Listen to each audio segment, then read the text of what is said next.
Sophia Martinez stood before her bedroom mirror, holding up two different gowns against her body.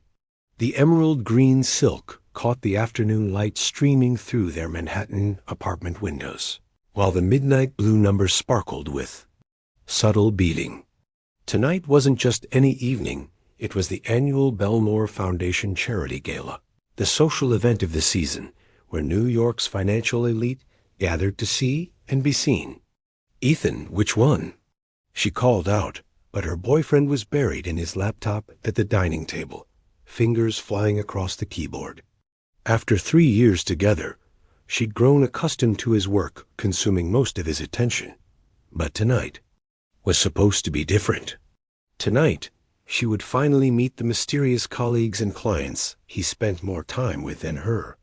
"The blue one's fine," he muttered without looking up. Sophia sighed but tried to maintain her enthusiasm. She'd been planning this evening for weeks, ever since Ethan casually mentioned he'd secured 2 tickets to the exclusive event. For someone who'd grown up in a modest Queens neighborhood, attending a gala at the Grand Belmore Hotel felt like stepping into a fairy tale. She'd spent her lunch breaks researching the guest list, learning names and faces of prominent figures. In finance, she'd even practiced small talk topics in the shower, determined to make a good impression on Ethan's professional circle. This was her chance to prove she belonged in his world, that she was more than just the marketing manager he'd met at a coffee shop 3 years ago. "Did you remember to tell the Henderson account team that I'll be there tonight?" she asked, slipping into the midnight blue gown. "You mentioned they were looking for someone with digital marketing experience for their new venture." Ethan responded, still not looking up. Sophia zipped up the dress and studied her reflection. She'd had her hair professionally styled into an elegant updo, and her grandmother's pearl earrings, the only real jewelry she owned, complemented the gown perfectly. She looked like she belonged at a charity gala, even if she didn't quite feel it yet. "I'm really excited about tonight," she said, walking over to Ethan and placing a gentle hand on his shoulder. "It means a lot that you're including me in this part of your life." Finally, he glanced up, his gray eyes scanning her appearance with the same analytical gaze he used for spreadsheets. "You look nice. Just remember, tonight's important for my career. There are several potential investors attending who could make or break the Morrison deal I've been working on." "Of course," Sophia nodded, her stomach fluttering with nervous energy. "I'll be the perfect girlfriend. Charming, sophisticated, supportive. Just be yourself," he interrupted, though his tone suggested he didn't entirely mean it. "But maybe. Don't mention where you went to school or your job unless someone specifically asks. These people, they can be particular about certain things." The words stung, but Sophia pushed down her disappointment. She understood that Ethan's world operated on different rules. Tonight, she would play by them perfectly. The Grand Belmore Hotel's ballroom took Sophia's breath away. Crystal chandeliers cast dancing shadows across marble floors, while floor-to-ceiling windows offered spectacular views of the Manhattan skyline. Servers in crisp uniforms glided between guests carrying champagne flutes on silver trays, and the soft melody of a string quartet provided an elegant soundtrack to the evening. Sophia instinctively reached for Ethan's arm as they entered, but he was already moving away, his eyes scanning the crowd like a predator seeking prey. "There's Christopher Wynn from Pinnacle Investments," he said, more to himself than to her. "I need to catch him before he gets cornered by someone else. Should I come with you?" Sophia asked, but Ethan was already halfway across the room.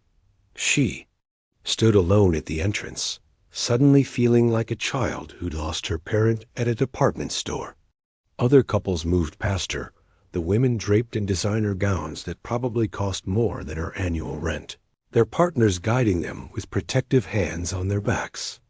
Sophia clutched her evening bag of rental, like her confidence, and decided to find the bar. "Champagne, please," she told the bartender. grateful for something to do with her hands. She spotted Ethan near the auction display, engaged in animated conversation with a group of men in identical black tuxedos. His entire demeanor had changed. He stood taller, laughed louder, gestured more dramatically. This was Ethan in his element, and Sophia realized with a sinking feeling that she'd never seen this version of him before. Gathering her courage, she approached the group. Ethan noticed her coming, and something flickered across his face. Annoyance? Embarrassment? It was gone before she could identify it. "Gentlemen, this is Brooke," he said, and Sophia's heart stuttered. Brooke? He'd used the wrong name. After 3 years, he'd introduced her with the wrong name. "Actually, it's Sophia," she corrected gently, trying to smile despite the heat rising in her cheeks.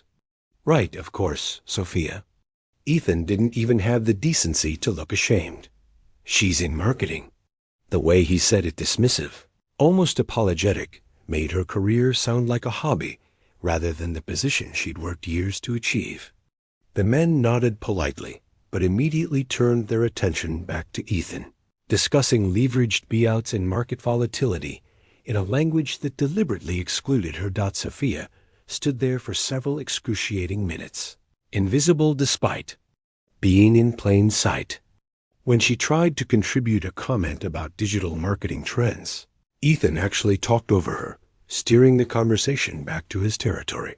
Finally, she excused herself. Though no one seemed to notice her departure. The cocktail hour stretched endlessly.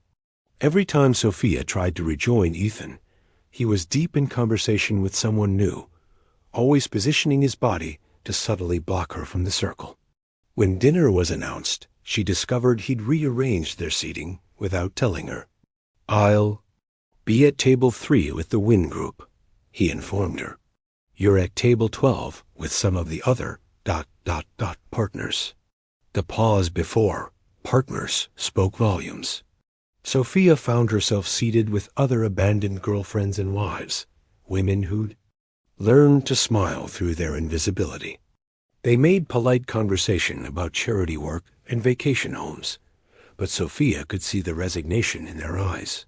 This was their life, ornamental, secondary, tolerated, rather than celebrated. As the band began to play and couples moved onto the dance floor, Sophia watched Ethan from across the room. He hadn't looked at her once since dinner began. The terrace doors were open, letting in the cool October air that provided relief from the stifling atmosphere inside. Sophia stepped out, her heels clicking against the stone as she moved to the railing. The city sparkled below, indifferent to her humiliation. Beautiful view, though it pales in comparison to present company. She turned to find a man standing a respectful distance away, his hands casually in his pockets. He was older than Ethan, probably mid-30s, with distinguished features and eyes that held both intelligence and warmth. Unlike the other men at the gala who wore their wealth-like armor, his elegance seemed effortless, natural. "That's quite a line," Sophia said, surprised by her own boldness. "You're right, it is," he admitted with a self-deprecating smile. "I'm usually better than that. Let me try again. You look like you could use a conversation with someone who actually sees you." The directness of his observation made her breath catch. "Is it that obvious?" "Only to someone who's paying attention." He moved closer, extending his hand. "Marcus Wellington. And before you ask, yes, I'm one of those tedious finance types. But I promise I have other topics of conversation." "Sophia Martinez," she replied, shaking his hand. His grip was firm but gentle. "And what makes you think I want to converse with another tedious finance type?" "Because I'm willing to bet that your boyfriend, the tall gentleman at table 3 who hasn't glanced in your direction all evening, has given the rest of us a bad reputation." Marcus leaned against the railing beside her. "Tell me, what does Sophia Martinez do when she's not being criminally neglected at charity galas?" "Despite everything," she laughed, "I run digital marketing campaigns for a tech startup." Nothing as glamorous as leveraged buyouts or whatever it is you all do. On the contrary, Marcus said, his interest genuine. You create something from nothing, build connections between companies and consumers. That's far more impressive than moving numbers around spreadsheets. Which startup? They talked for 20 minutes, and Sophia found herself relaxing for the first time all evening. Marcus asked thoughtful questions about her work, shared relevant insights from his own experience, and most remarkably, maintained eye contact throughout their entire conversation. When the band struck up a slow jazz number, Marcus straightened. Would you honor me with a dance? I promise not to discuss portfolio diversification or market projections. Sophia glanced through the terrace doors. Ethan was still at his table, gesturing emphatically about something. You know what? I'd love to. Marcus led her to the dance floor with old-world courtesy, one hand gently at her elbow. When he took her in his arms, maintaining a respectful distance, Sophia felt more seen and valued than she had in months. You're an excellent dancer, she observed as he guided her through a simple foxtrot. Boarding school, he explained. They insisted we learn the social graces. Though I must say, having the right partner makes all the difference. They danced. Through 3 songs, and with each one, Sophia felt lighter. Marcus made her laugh with stories about business deals gone amusingly wrong, asked her opinion on market trends in tech, and when she mentioned her grandmother's pearls, he shared a touching story about his own grandmother's influence on his. Can I ask you something? Sophia said as they swayed to a particularly romantic ballad. Anything. Why did you really come over to talk to me? Marcus considered the question seriously. Because I've been to 100 of these events, and I've seen too many brilliant women dimmed by men who don't deserve them. You were standing on that terrace like a lighthouse in the fog, and I thought you deserved to be reminded that you shine. The spell was broken by a harsh voice cutting through the music. What the hell do you think you're doing? Ethan stood at the edge of the dance floor, his face flushed with anger and possibly too much whiskey. His fists were clenched at his sides, and the vein in his temple that only appeared during his worst moods was prominently throbbing. Ethan, Sophia began, but he cut her off. Do you have any idea who this is? He gestured wildly at Marcus, who had released Sophia but remained protectively. Close. Any idea what you've done? I was dancing, Sophia said, finding strength in her anger. Something you apparently forgot existed tonight, along with my actual name. Don't be dramatic, Ethan snapped. This is Marcus Wellington. He owns Wellington Capital. He's one of the biggest players in private equity, and he's been considering investing in the Morrison deal. And you single quotes what? Trying to seduce him? The accusation hit Sophia like a physical blow. Around them, other dancers had stopped to watch the unfolding drama. She felt her cheeks burn with humiliation, but this time it transformed into rage. Seduce? Him? I was having a conversation with someone who actually bothered to ask about my work, my thoughts, my existence. Do you know how tonight has felt, Ethan? Being introduced with the wrong name? Being shuffled off to a different table like an embarrassing relative? Being invisible unless I'm threatening your precious deal. You don't understand how business works, Ethan said, his voice dripping with condescension. These relationships take years to build. You can't just... Actually, Marcus interrupted, his voice calm but carrying an edge of steel. I think Ms. Martinez understands perfectly. She understands that genuine connections matter more than transactional relationships. She understands that talent and intelligence deserve recognition regardless of pedigree. And she certainly understands that a man who can't appreciate her brilliance doesn't deserve her presence. Ethan's face went from red to purple. Stay out of this, Wellington. This is between me and my girlfriend. Is it? Marcus asked mildly. Because from where I'm standing, It seems like Ms. Martinez hasn't been your girlfriend all evening. She's been an accessory you forgot to wear. You don't know anything about our relationship, Ethan sputtered. I know enough, Marcus replied. I know that in 30 minutes of conversation, she demonstrated more insight into market trends than half the so-called experts here. I know she's building something meaningful at her startup while you're chasing other people's money. And I know that any man who introduces the woman he supposedly loves with the wrong name doesn't deserve her loyalty. The crowd around them had grown larger, and Sophia could hear whispers rippling through the ballroom. She saw faces she recognized. From earlier, the men who'd dismissed her, the women who'd shared her exile at table 12. Sophia, Ethan said, suddenly seeming to realize the scene they were creating. Let's discuss this privately. No, she said, surprising herself with the firmness in her voice. You had all evening to talk to me privately. You chose not to. You chose them. She gestured to the watching crowd. Every single person here was more important than me tonight. You're being emotional, Ethan said, reaching for her arm. You don't understand what's at stake here. Sophia stepped back, out of his reach. You're right. I don't understand why. I've spent 3 years with someone who sees me as an embarrassment to hide rather than a partner to celebrate.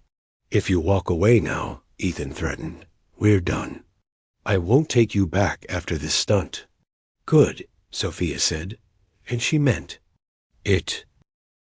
The confrontation might have ended there, with Sophia walking away from 3 years of diminishment and finding her self-worth, but fate had one more card to play. Ethan Cross. A woman's voice rang out across the ballroom. Still making scenes. At public events, I see. The crowd parted to reveal a striking woman in her early 30s, wearing a burgundy gown that screamed designer. She had Ethan's sane gray eyes and sharp features, but wore them with a confidence he could only imitate. Victoria, Ethan said, his anger deflating into something like fear. I didn't know you were coming. Clearly, his sister said, surveying the scene with obvious disdain. Though I'm glad I did. It's been illuminating. She turned to Sophia with a sympathetic smile. You must be the girlfriend Ethan's been hiding from the family. On Victoria Cross, the sister he pretends doesn't exist because I had the audacity to succeed without a man's help. Victoria, Ethan warned, but she ignored him. Did he tell you why he's so desperate for the Morrison deal? Victoria asked. Sophia, why he needs Wellington Capital's investment so badly. This isn't the place, Ethan started. Oh, I think it's the perfect place, Victoria interrupted. Since you've already made a spectacle of yourself. The truth is, my dear brother has been bleeding money on bad investments for 2 years. The firm's been carrying him out of respect for our father's memory, but that patience has run out. The Morrison deal is his last chance to prove he's more than just a name and a suit. The revelation rippled through the crowd. Sophia saw Ethan's carefully constructed image crumbling in real time. The master of the universe was just another desperate man in an expensive tuxedo. And the truly ironic part, Marcus said, speaking for the first time since Victoria's arrival, is that I'd already decided not to invest. Not because of tonight's drama, but because I did my due diligence weeks ago. The Morrison deal is built on sand, and throwing good money after bad isn't how Wellington Capital operates. Ethan's face went white. You knew? Then why did you? I came tonight for the charity, Marcus said simply. Helping underprivileged youth access education is a cause I believe in. Meeting Ms. Martinez was an unexpected pleasure, but it had nothing to do with business. Though I must say, he turned to Sophia, if your startup is looking for investment, I'd be very interested in hearing more. Your insights on digital marketing trends were impressive. You set me up, Ethan accused, looking between Marcus and his sister. No, Victoria said firmly. You set yourself up the moment you decided appearance mattered more than substance. A moment you chose to hide your failures instead of learning from them. A moment you treated a brilliant woman like an accessory instead of an asset. She turned to Sophia one more time. I hope you know none of this is about you. You're collateral damage in my brother's war with himself. Take the offer from Marcus. If it's genuine, God knows you'll build something better than Ethan ever could. As the crowd began to disperse, returning to their drinks and gossip with fresh ammunition, Sophia found herself standing between two possible futures. Behind her was Ethan, diminished and desperate, the man she'd wasted 3 years trying to be enough for. Ahead was uncertainty, but also possibility. For what it's worth, Marcus said quietly, the investment offer is real. Your company's approach to personalized marketing algorithms is exactly what several of my portfolio companies need. But that's a conversation for another day, preferably over coffee in a conference room rather than champagne in a ballroom. Sophia looked at him, really looked at him. He wasn't her knight in shining armor. She didn't need one of those. He was simply a reminder that she deserved to be seen, heard, and valued. I'd like that, she said. Then, with a smile that felt like sunrise after a long night, she added, though next time I'll pick the venue. I've had enough of other people's worlds. It's time to build my own. As she walked out of the Grand Belmore Hotel, her rented gown swishing with each step, Sophia felt lighter than she had in years. Behind her, she left a man who'd never really seen her. Ahead lay a future where she would never again shrink herself to fit someone else's limited vision.